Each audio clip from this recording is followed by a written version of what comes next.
নমস্কার বন্ধুরা, পিওর ভিলফুডের আরও একটি নতুন পর্বে আপনাদের সবাইকে অনেক অনেক স্বাগত।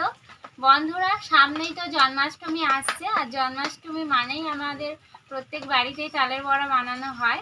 আর অনেকেই তো অনেক রকমভাবে তালের বড়া বানায়, কিন্তু আমি যেভাবে বানাচ্ছি আপনারা এভাবে বাড়িতে একবার বানিয়ে দেখুন, খুবই ভালো লাগবে।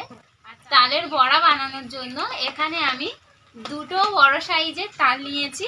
এখন আমি তাল থেকে নোটগুলো বার করে নেব।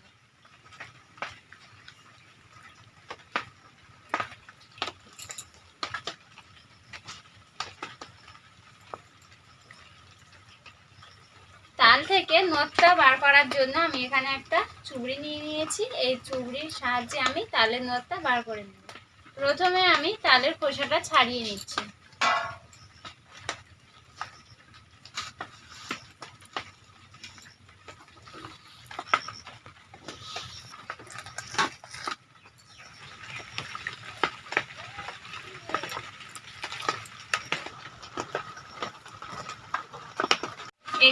একটু জল দিয়ে তালের আটিগুলো মেখে নেব। একটু জল দিয়ে একটু মাখালে তালের নোটগুলো সহজেই বার হয়ে যায়।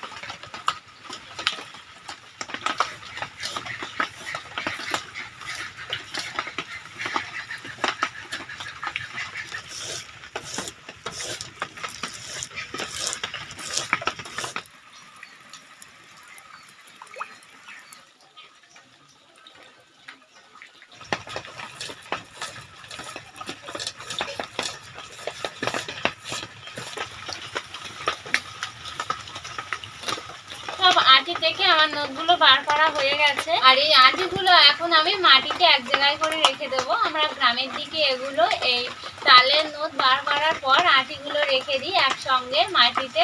আর লক্ষ্মী পূজার সময় আমরা আটি কেটে আমরা খাই, ভীষণ ভালো লাগে।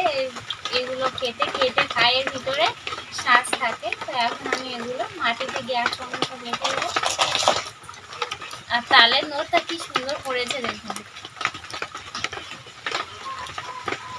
দেখুন, এর মধ্যে কিন্তু একটুও ছিটে নেই।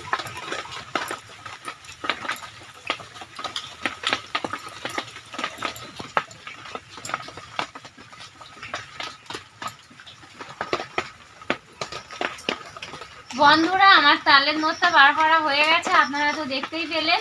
এবার তালের বড়াটা করার জন্য আমার যে সমস্ত উপকরণ লাগবে সেগুলো আমি নিয়ে নিচ্ছি। আমি এখানে 200 গ্রাম সুজি নিয়েছি, সুজিটা দিয়ে দিচ্ছি। দিয়ে দিচ্ছি 2 বাটি চালের গুঁড়ো।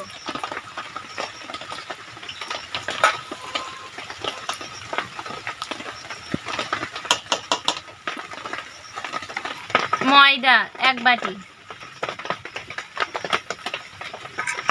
দিয়ে দিচ্ছি গুঁড়ো দুধ।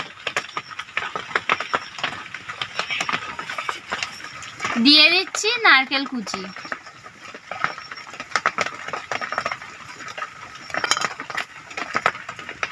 দিয়ে দিচ্ছি চিনি। চিনিটা আপনারা আপনাদের পরিমাণ মতো দিয়ে দেবেন।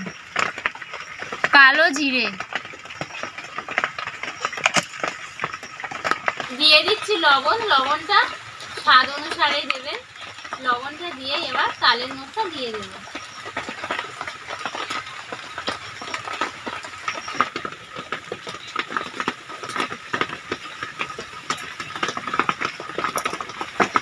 এবার ভালো করে মাখিয়ে নেব।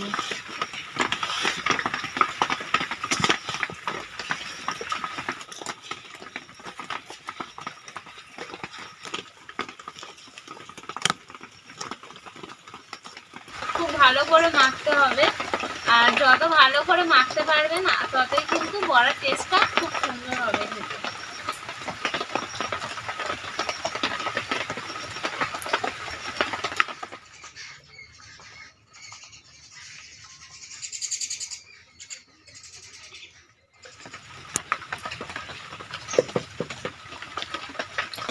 বড়াটা ভাজার জন্য কড়াইতে দিয়ে দিচ্ছি সাদা তেল। তেলটা ভালো করে গরম করে নিয়েছি। এবার বড়াগুলো দিয়ে দেব। আর বড়াগুলো দিয়েই কিন্তু জালটা একটু কম করে দিয়ে ভাজবে।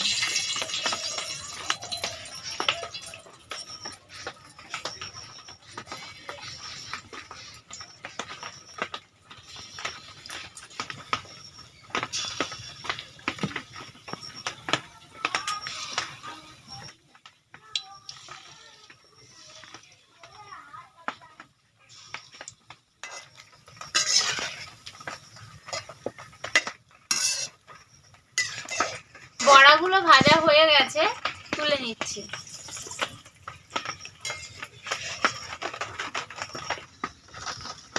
কত সুন্দর হয়েছে বড়াগুলো।